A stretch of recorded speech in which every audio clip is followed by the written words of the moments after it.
अस्सलाम वालेकुम नाजरीन, आप देख रहे हैं ज़बान खल्क ऑफिशियल और मैं हूं डॉक्टर शहजाद। नाजरीन, यूं तो पाकिस्तानी एस्टेब्लिशमेंट और अदलिया ने अमेरिका के हुक्म पर जो ऑपरेशन रजीम चेंज का जो मिशन था वो तो पाया तकमील तक पहुंचा दिया है, और ये भी उन्होंने रीअश्योर करवा दिया है अमेरिका को कि कोई भी ज़मानत पर रिहा मुल्ज़म या मुजरिम ऐसा नहीं है जो हुकूमत में ना हो। सबको उन्होंने हुकूमत में लाकर बिठा दिया है, और सब जो ये मिक्स अचार है उनको पावर में लाकर बिठा दिया है। वो सब ये समझे थे कि इमरान खान जो अनपॉपुलर हो चुके हुए हैं, अवाम में उनकी पॉपुलैरिटी आलमोस्ट बहुत लोस्ट लेवल पर जा चुकी हुई है, महंगाई से तंग आवाम कभी भी इमरान खान के साथ खड़ी नहीं होगी। लेकिन जो देखा वो हैरानकुन है। हमने आज तक किताबों में पढ़ा था, बुज़ुर्गों से सुना था, असातिज़ा से समझा था, और फिल्मों में या ड्रामों में देखा था कि तहरीक आज़ादी कैसी होती है, जज्बा क्या होता है, और लोगों का जोश जज्बा वलवला क्या होता है आज़ादी के लिए। तो आज हम अपने आप को खुशकिस्मत महसूस करते हैं कि किस तरह सारा पाकिस्तान, बच्चे बूढ़े जवान बीमार लागर कमज़ोर माएँ बहनें गली कूचा और बाज़ार हर जगह पर इमरान खान साहब की हिमायत में निकल खड़े हुए हैं। ये किसी ने भी नहीं सोचा था। बग़ैर उनकी कॉल के हर शहर में लोग बाहर निकल आए, और इस गर्मी के मौसम में और रमज़ान शरीफ के महीने के बावजूद लोगों ने जो जज्बा जोश और मोहब्बत इमरान खान के लिए दिखाई है इस दुनिया को, वो कभी हमने उसका अंदाज़ा ही नहीं किया था।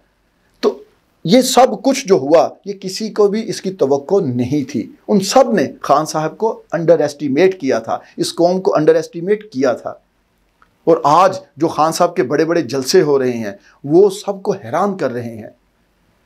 कभी ऐसा हुआ है कि हुकूमत से बाहर होने वाले शख्स के लिए आज तक हमने देखा है कि लोग मिठाइयाँ बांटते हैं, खुशियाँ मनाते हैं। यहाँ तो उलट काम हो रहा है। लोग जो अब आंसू बहा रहे हैं, अपनी जान कुर्बान करने तक तैयार हो रहे हैं। तो ये सब कुछ एक तारीखी जो लम्हात हम अपनी आंखों से देख रहे हैं।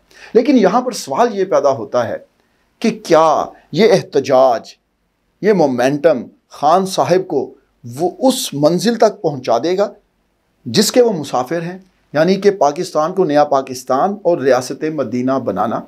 क्या सिर्फ एहतजाज से, जलसे जुलूस से, नारों तकरीरों और दावों से खान साहब वो मंजिल हासिल कर लेंगे? तो इसका जवाब है अनफॉर्चुनेटली नो। तो फिर खान साहब क्या करें?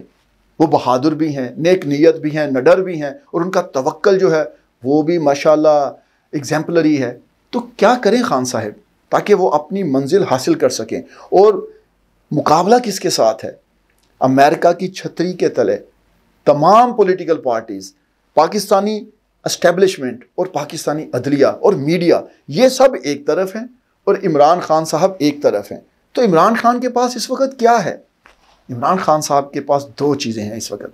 नंबर 1 है तवक्कल, और नंबर 2 है अवाम की अनकंडीशनल सपोर्ट। तो ये दो कुव्वतें हैं जो इमरान खान के पास हैं। लेकिन एक चीज़ इमरान खान साहब को और चाहिए, जब वो ये इसमें शामिल कर लेंगे तो उनकी फतह यकीनी हो जाएगी इंशाअल्लाह, और वो है हिकमत। तो हिकमत का तकाजा ये है कि खान साहब तवक्कल और अवामी सपोर्ट के साथ साथ हिकमत के तकाजे के तहत अब वो स्टेप्स उठाएं जो उन्होंने आज तक नहीं उठाए। वो आज के इस व्लॉग में मैं चंद गुजारिशात खान साहब के आगे पेश करना चाहूँगा। उम्मीद है कि ये उन तक पहुँच जाएंगी और वो इनको कंसीडर करेंगे। तो खान साहब, सबसे पहली चीज़ जो आपको करनी चाहिए, आप इस मोमेंटम को मेंटेन रखें। आप इस एहतजाज को, आप इंटरैक्टिव सेशंस को, सबको मेंटेन रखें। लेकिन जो करने वाले काम हैं ये सब हैं सुपरफिशियल चीज़ें। जो डीप चीज़ें हैं, जो आपको रियल सक्सेस दिलाएंगी, वो हैं जो हिकमत के तकाजे हैं। और वो ये है, नंबर 1, खुदा के लिए अब किसी के साथ कोई अलायंस ना बनाइएगा। हमने जब मोहनिस इलाही को मीनारे पाकिस्तान के जलसे पर स्टेज से तकरीर करते देखा तो सब पाकिस्तानियों के, सब मुहिब वतन पाकिस्तानियों के दिल दुखे हैं। खान साहब, ये चौधरी सिर्फ अपनी ज़ात और इस्टेब्लिशमेंट के साथ वफादार हैं। ये आपके साथ ना वफादार थे, ना हैं, और कभी नहीं हो सकते। ये अब भी डबल गेम कर रहे हैं। آپ چودھری شجاعت حسین کا یہ بیان تو سنیں۔ وزیر اعظم کے الیکشن میں سابق حسین نے جو قدم اٹھایا اور جس طریقے سے انہوں نے اپنے ووٹ کا استعمال کیا وہ میرے مشورے سے اور مجھ سے پوچھ کر کیا، اس میں کوئی شک نہیں۔ تو جی خان صاحب، یہ کلپ کیا بتا رہا ہے کہ سینٹر میں یہ شہباز شریف کے ساتھ ہیں اور ادھر یہ آپ کے ساتھ ہیں، یعنی کہ حسین سے محبت، یزید سے یارانہ۔ تو خدا کے لیے ان پر ٹرسٹ نہ کریں، آپ کو ان کی ضرورت نہیں ہے۔ آپ ان سے کنارہ کشی اختیار کریں اور کسی کے ساتھ الائنس نہ بنائیں، سولو فلائٹ لیں، انشاءاللہ عوام آپ کو ووٹ دے گی۔ نمبر 1، کبھی کسی کے ساتھ آپ الائنس نہ بنائیے گا۔ نمبر 2، آپ نے جن پروونشل اور نیشنل اسمبلی کے ممبرز کو ٹکٹس دینے ہیں، خدا کے لیے ابھی سے ان کو شارٹ لسٹ کریں اور ان کے انٹرویو کر کے ان کو فائنل کریں اور ان کو اوکے کا سگنل دیں اور ان کو نامینیٹ کریں اپنے پروونشل اور نیشنل ممبرز کے طور پر، تاکہ وہ اپنے حلقوں میں جائیں اور ابھی سے کیمپین شروع کر دیں، اپنی عوام کو موٹیویٹ کریں اور ان کے ساتھ لنکڈ ہو جائیں وہ۔ ورنہ پچھلی مرتبہ جو آپ کے ساتھ ہوا تھا کہ جس طرح احتجاج ہوا، جس طرح بدمزگی ہوئی، اور اس کا خمیازہ آپ کو آج بھی بھگتنا پڑ رہا ہے۔ تو نمبر 1، آپ کسی کے ساتھ الائنس نہ بنائیں۔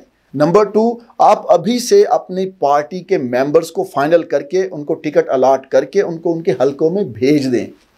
نمبر 3، آپ اپنی پارٹی کے جتنی بھی یوتھ ہے، جتنے بھی ممبرز ہیں، ان کے آپ ریجن کے لحاظ سے، ان کے حلقوں کے لحاظ سے آپ گروپس بنائیں، واٹس اپ گروپس بنائیں، تاکہ وہ انٹر لنک ہو جائیں، جہاں جہاں جو مسائل آ رہے ہیں فوراً ان کو حل کیا جائے اور وہ آپ کو عوام کی پلس کے بارے میں بتائیں۔ اور یہ چیز آپ کے احتجاج کے، آپ کے جلسوں کے، آپ کے سوشل انٹرنیشنل میڈیا پر جو آپ کا انٹریکشن ہونا ہے اس کو بھی مزید سپورٹ کرے گی۔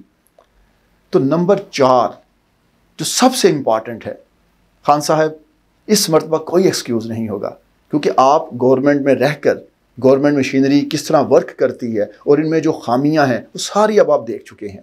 ابھی سے آپ تھنک ٹینکس بنائیں جو ہر شعبے کے معاملات میں ایکسپرٹ ہوں، health, education, economy, agriculture, police, judiciary وغیرہ وغیرہ، جتنے بھی ڈپارٹمنٹس ہیں آپ ان کے ایکسپرٹس کو ابھی سے بٹھائیں، ان کی ٹیمیں بنائیں اور جو چیلنجز پاکستان کو اس وقت فیس کرنے پڑ رہے ہیں ان کو ڈسکس کریں اور ان کا جو پراپر سولوشن ہے اس کو ڈیفائن کریں اور ایک پراپر لاہے عمل لے کر اپنی تیاری کریں، تاکہ انشاءاللہ کل آپ کو جب 2/3 میجارٹی ملے تو جہاں جہاں آپ نے ترامیم کرنی ہے، جو ریفارمز لے کر آنے ہیں، ابھی سے آپ کا بلیک اینڈ وائٹ میں ورک کا پورا ہونا چاہیے۔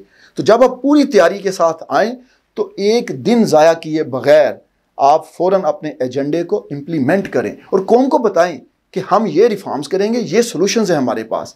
تو اس طرح خان صاحب یہ حکمت کے تقاضے ہیں، آپ ان کے ساتھ اپنا لاہے عمل تیار کریں اور جو آپ کا مومنٹم چل رہا ہے جلسوں کا، جلوس کا، جو آپ کال دیتے ہیں اور عوام باہر آتے ہیں، آپ اپنی یوتھ کو، اپنی عوام کو نیشنلی، انٹرنیشنلی، اوورسیز پاکستانی سب کو اسی طرح موٹیویٹ رکھیں۔